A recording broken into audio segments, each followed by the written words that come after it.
жалпы адамдардың арасында үлкен бір белең алып кеткен нәрсе, қандай да бір мұсылман пенде қателік танытып жататын болса, кішкене қателесіп қалатын болса, оны адам ретінде оның пендешілдігін ешкім кешірмейді.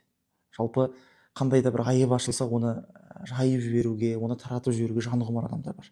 Алла тағала қасиетті Құран кәрімде осы жөнінде былай айтады: инналлазина юхиббуна ан таши'ал фахишату филлазина аману лахум азабун алимун фид дуния уал ахира.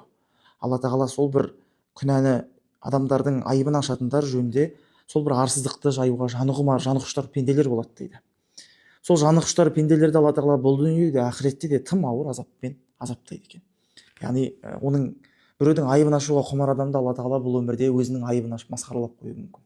Алла тағала оның өзін халықтың алдында, өзінің таныстарының алдында жер қылуы мүмкін.